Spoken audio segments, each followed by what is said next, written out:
So President-elect Trump's victory is solidifying a massive political realignment around the country in real time.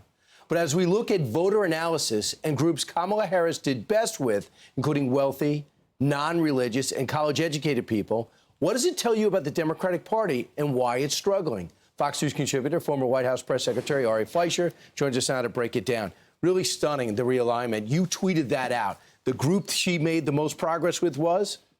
Rich people, people who make more than $100,000 a year, people who say they have no religion, she won them by 40 points, and people with postgraduate degrees. The base of the Democratic Party, Brian, is increasingly a rich, non-religious, super-educated group of Americans, and that's why they're struggling with Latinos and working-class Americans. It's interesting because you've been inside campaigns. Weren't they seeing this in real time? And then they still went out and booked Beyonce, Lady Gaga, Bruce Springsteen. And their whole focus on it's okay for men to compete against women in sports. They just do so many things that just rub against the grain of what America has always been and send every signal to working class people, we don't care about you.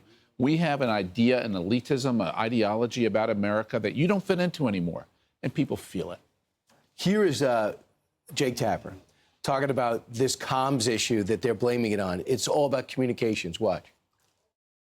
I just have to say, I've been doing this job now for many, many years, many decades, and I have to say, it's always a comms issue, right? It's never the record. It's always they're just not communicating what they did effectively enough. The truth of the matter is that there was horrific inflation, and people had trouble buying groceries, and like for most Americans, a $400 problem is a big problem. Yeah, America was on the wrong track. People wanted change. This was a change election. But what's interesting about that is, of course, it brought Trump to the White House. It got the Senate to go Republican, but it didn't move a lot in the House. Republicans still have to be wise about how big an agenda, how much of an agenda they should push. I think President Trump has an instinctive feel for that. But the House is going to go Republican, Brian, but it's going to go Republican with a very small margin. It's going to be a real test of Republican unity. Can they deliver for President Trump and the country? Does it show you that the Trump popularity, along with the agenda, it wasn't just the agenda or the mistakes of the previous administration?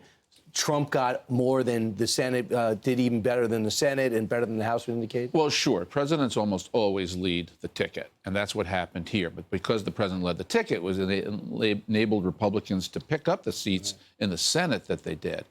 But the House remains very closely divided. And all I'm saying is Republicans need to be realistic. How much unity will they have in the House? All right, I want you to hear this exchange because you used to have this job, and the premise was, we know KJP said, by the way, Donald Trump's a fascist, and the world's over if he wins. Watch. This administration message to millions of Americans that they're going to wake up the day after the election if Trump won and have their rights stripped away, that democracy would crumble, and the president said today we're going to be okay. So how do you square that? I can square that. There was an election 2 nights ago. There was. And it was a free and fair election. And we respect the election process. Important. For example, is the message to people who are fearful based on what the messaging was about mistakes? Well, now you're just twisting everything around, and that's really unfair. No, it is. No, Jackie, it's unfair. And she took her book and went home. Yeah. She actually left right after that. Well, a couple points. I mean, the question is a good question because Kamala Harris called Donald Trump a fascist. So if he's a fascist, how's everything okay? As for her getting up and leaving, you know, I was not allowed to leave the room until a senior wire reporter said thank you. It was up to the press how long I stayed in the room. I'm traditionalist. I go by those old school rules.